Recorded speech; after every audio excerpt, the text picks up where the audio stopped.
estimado Monsenhor José Maria, no qual cumprimento os demais sacerdotes aqui presentes, os diáconos, os religiosos, as religiosas também que se fazem presentes, os seminaristas, os ministros extraordinários da comunhão eucarística, os irmãos que labutam nas mais diferentes pastorais desta paróquia, os irmãos que aqui nasceram, que aqui habitam, irmãos de outras paróquias também que vieram participar conosco da graça dessa celebração.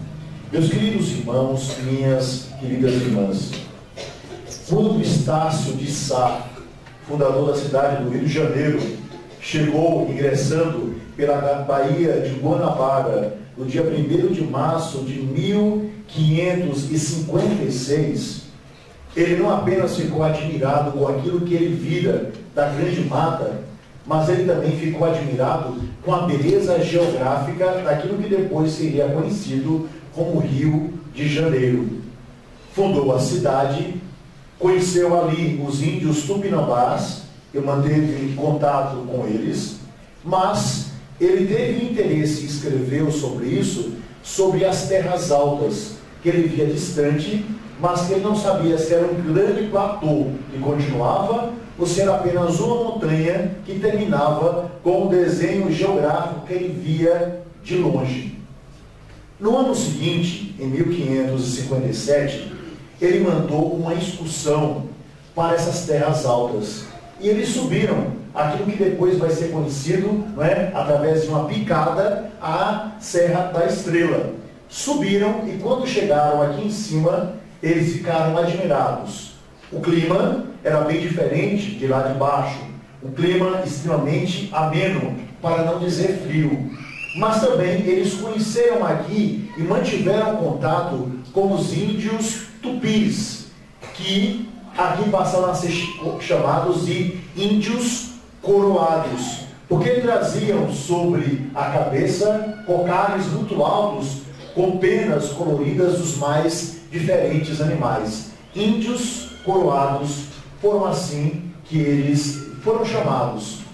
Pois bem, esses índios haviam demarcado os locais onde ficavam as diferentes tribos de uma só família, nesses locais que hoje nós conhecemos. Assim, existiam índios coroados no Caxambu, palavra tupi, também existiam índios coroados, não é, no Quissamã, palavra tupi-guarani, como também existiam índios coroados no Itamaraty, portanto, onde nós estamos. A palavra Itamaraty, ela é feita de 3 palavras. Ita, que quer dizer pedra, Ti, que quer dizer rio, e Mará, que significa rosada. Ou seja, Itamaraty, na tradução para a língua portuguesa, significa rio das pedras rosadas.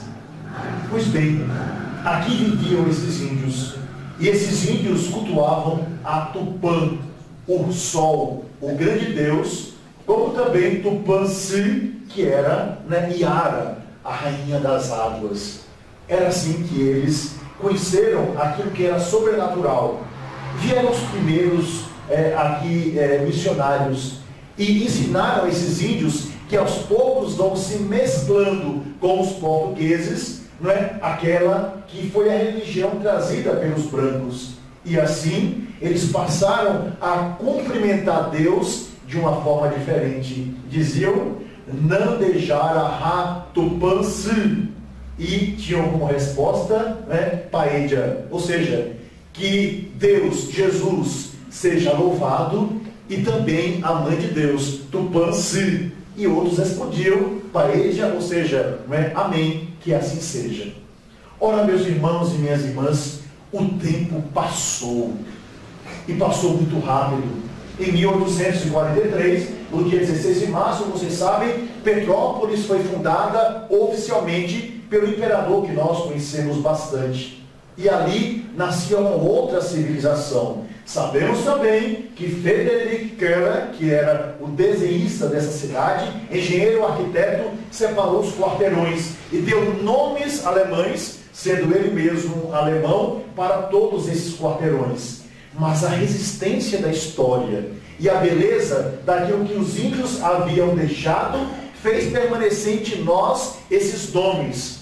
E assim sobrou Itamarati, o rio das pedras rosadas, mas também sobrou para nós aquilo que esses índios haviam recebido. Tudo passou. Hoje não temos mais os vestígios dos índios, senão pela face daqueles que também são filhos desses índios com outros povos. Vieram outros povos para essa terra, como os alemães, como os italianos, como outras populações que deram a face de toda a Petrópolis. Resultado, as coisas realmente passaram.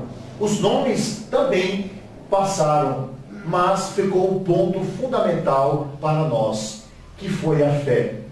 E esses povos se uniram nessa fé trazida pelos primeiros missionários e louvando a Jesus Cristo com uma profunda piedade, eles puderam constituir uma população que louva, acredita em Deus e trabalha pela transformação daquilo que nós chamamos de sociedade. Ora, aqui existia um casal muito piedoso e que tinha alguns terrenos e algumas posses, como o Monsenhor José Maria já nos alertou no início dessa celebração. O seu Otávio Montanha e a dona Angelina Amicabile, os dois juntos, esse casal, ouviu o clamor de uma população que precisava de um local para o louvor, para a unidade, para a reunião.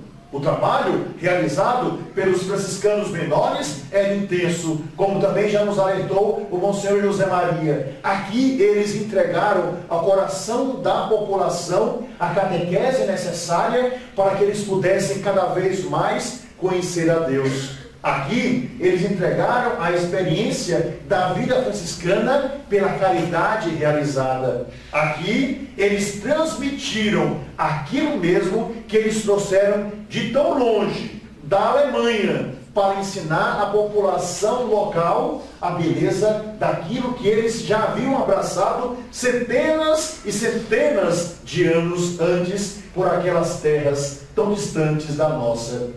Ora, meus irmãos e minhas irmãs, esse casal, seu Otávio e dona Angelina, esses italianos, doaram o terreno. Em 1931, a planta já estava desenhada para que nascesse aqui uma igreja.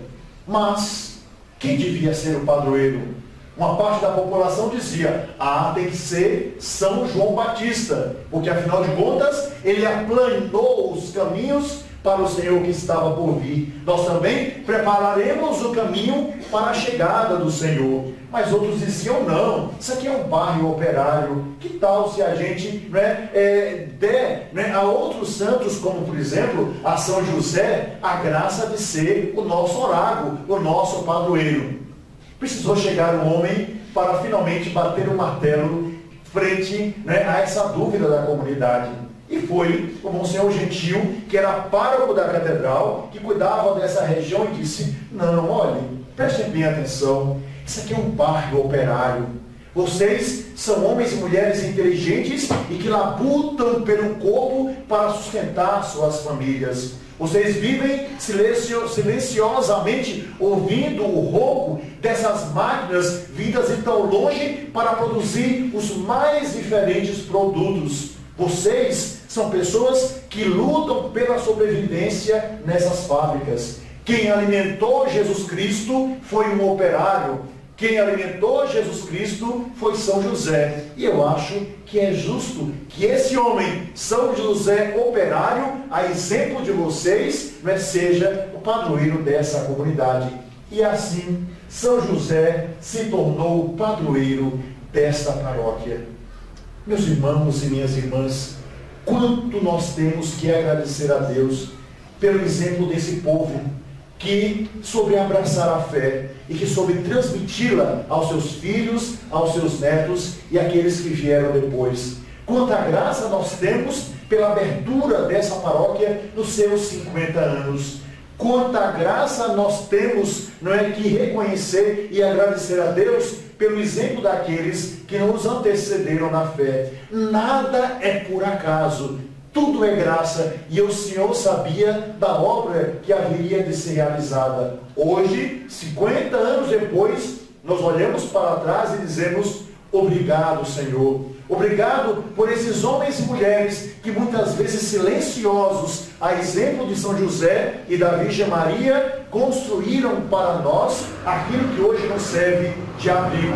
Mas muito obrigado, Senhor, por esses homens e essas mulheres nos terem transmitido através, dos frades e dos sacerdotes posteriores, toda a riqueza e a grandiosidade daquilo que é o abrigo de toda a nossa existência, que é a nossa fé.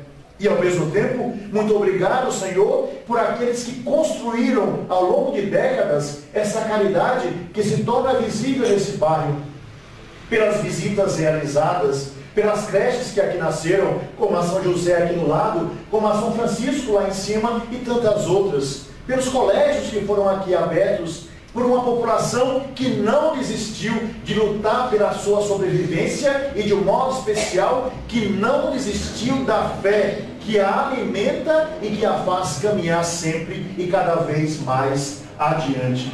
Ora, meus irmãos e minhas irmãs, o exemplo desse homem servidor do Senhor serve para nós todos. São José, silencioso, ele não disse uma única palavra ao longo da Escritura. Era um trabalhador, era um operário, era um homem do povo, era um homem pobre, era um homem que colocava toda a sua vida e toda a sua existência pela fé que trouxera dos seus antepassados, mas de um modo especial pela graça de ver dentro do seu lar o próprio Deus encarnado, Jesus Cristo. E esse homem, no silêncio da plaina, no silêncio do serrote e no barulho do martelo que batia sobre o prego, alimentou Jesus através de um trabalho digno. Alimentou o próprio Deus em nosso meio, alimentando assim um homem, ao mesmo tempo que era abraçado pelo próprio Deus. É esse homem que é o padroeiro da nossa comunidade e que nos instiga a ir adiante. O bairro Operário passou a ser um bairro também de comércio. O bairro Operário passou a ser um bairro residencial. O bairro do passado é o bairro do presente. E temos que nos unir para levar adiante esse projeto de vida, porque, como disse, nada é por acaso. E o grande projeto é, levando Jesus Cristo ao coração das pessoas, levar a obra do Senhor através da bondade que sempre deve nascer no nosso coração. Afinal de contas, a fé sem obras é morta. E isso nos mostrou perfeitamente São José, a Virgem e os grandes discípulos do Senhor. Estamos celebrando 50 anos. E o nosso compromisso não é apenas um compromisso com a história, mas é um compromisso de fé. E tendo fé, a gente transforma a história. E tendo fé, a gente se torna melhor para que assim nós também possamos continuar a beleza daquilo que herdamos dos nossos antepassados. Assim fez José, como nós ouvimos, no Evangelho de hoje. Assim como nos dizem as antigas leituras, as duas primeiras, nós construímos, através dos homens bons, o alicerce daquilo que hoje nos serve de amparo. E de um modo especial, amando o passado e vivendo profundamente a realidade do tempo presente, a gente prepara também para as gerações futuras essa história, que precisa ser continuada, que precisa ser bela, porque alicerçada em Jesus Cristo, para a glória do nome dele, mas também para a transformação do mundo onde nós vivemos e onde nós estamos. Que essa alegria desses 50 anos inunda profundamente o nosso coração. E enquanto paróquia, pedras vivas, porque cada um de vocês aqui é um tijolo vivo dessa paróquia, e ninguém pode faltar, para que desse modo nós possamos ir em todos os lugares, pregando a alegria da nossa fé, pelo nosso testemunho e pela nossa palavra, indo a todos os lugares, levando Jesus Cristo e o seu Evangelho, indo a todos os lugares, levando a bondade, que se chamamos caridade, para que não falte nunca, nesse lugar de trabalhadores honestos, o alimento que alimenta o corpo, mas principalmente o alimento que alimenta a alma. E meus irmãos e minhas irmãs, lembrando de São José, e lembrando desse homem que com tanto esforço, não é, construiu a beleza daquilo que nós contemplamos ao longo da história, e lembrando também dos operários desse local do Itamaraty, um lugar tão bonito e ao mesmo tempo tão histórico, eu gostaria de concluir essa minha palavra contando uma historinha para vocês. E ela, de algum modo, resume aquilo que nós devemos levar na continuidade da beleza dessa vida e dessa história. E a história nos diz o seguinte: há muitos e muitos anos atrás, habitava aqui no Itamaraty um homem que tinha um trabalho muito duro. E o seu trabalho era cortar pedras para fazer paralelepípedos. E a sua vida era muito sacrificada. Todos os dias naquele cortando a pedra e fazendo os paralelepípedos. Pois bem, um dia ele viu passar o imperador Dom Pedro II. E ele disse: poxa vida, como meu trabalho é duro, é penoso, como meu trabalho é miserável, veja aquele imperador tão bonito, tão bem vestido. E assim, naquele local, numa montanha aqui perto, ele olhou para o céu e disse: Senhor, eu nunca pedi nada, me transforme em imperador, que eu serei o homem mais feliz do mundo. Esse homem rezou com tanta fé, que Deus deu a ele a graça de ser o imperador. E quando ele se viu, não é, vestido com as roupas do imperador, ele disse: agora eu sou o homem mais feliz do mundo. E ele começou a passear pelas ruas aqui do Itamaraty para mostrar no que ele havia se transformado. Mas naquele dia o sol estava muito forte, intenso. E ele disse: poxa vida, que calor miserável. E saiu correndo e foi para debaixo de uma árvore e disse: poxa Senhor, esse sol é mais forte do que eu. Gostaria de pedir só mais uma coisinha: me transforme em um sol, que eu serei o homem mais feliz do mundo. E esse homem rezou com tanta fé que Deus o transformou no sol. E ele disse: agora sim, sou mais poderoso, sou mais potente. Mas, enquanto ele estava assim rezando, entrou aqui em Petrópolis o russo. E o russo tapou o seu brilho. E ele disse: poxa vida, essa nuvem miserável está aqui na minha frente tapando o meu brilho. E ele, não satisfeito, olhou para o céu e disse: Senhor, cansei de ser sol, me transforme em um russo, que eu sei que eu serei o homem mais feliz desse mundo. Por pedir com tanta convicção, Deus o transformou no russo. E ele disse: agora sim, ninguém pode comigo, que eu sou mais poderoso do que o sol.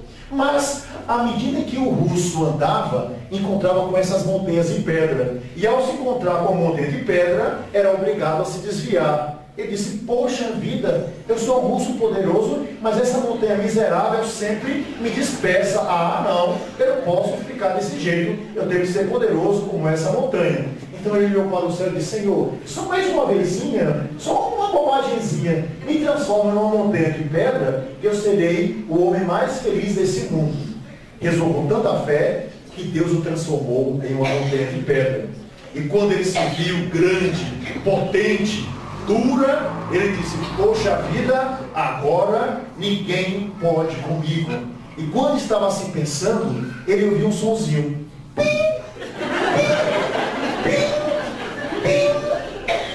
Era um homem cortando pedra para fazer paralelepípedo. Ele disse: poxa vida, tem uma pessoa ali que é mais poderoso e está me cortando. E ele finalmente, olhando para o céu, disse: Senhor, me transforme outra vez um operário que corta paralelepípedo, porque não existe ninguém mais poderoso do que um cortador de pedras. E Deus o fez voltar outra vez, para ser um cortador de pedras. E ele disse: puxa vida, agora eu estou feliz, porque agora eu reconheço que através do meu trabalho operário, eu preparo caminhos para que homens passem, e eu preparo vias que não têm fim, para que todos possam se encontrar com os seus amores e com a sua realização. Meus irmãos e minhas irmãs, assim fizeram os grandes santos, assim fez Jesus, que nos deu, né, toda a alegria, porque Ele é o caminho. Assim preparou o caminho João Batista, que mesmo sem se tornar padroeiro dessa comunidade, não é? Recordado pela gente como aquele que preparou o caminho. Assim fez São José, através do seu trabalho, e aqueles que nos antecederam aqui, nesse local. Que essa alegria inunda profundamente o nosso coração, e que cada um de nós abrace a sua vocação e o seu talento, mas fundamentalmente abrace aquilo que o Senhor nos deu como operários dele, que é, através da fé, levar o seu nome, o seu amor e a sua presença para todas as pessoas, principalmente para aquelas que pedem o nosso testemunho, a nossa presença e a nossa palavra. Que assim seja.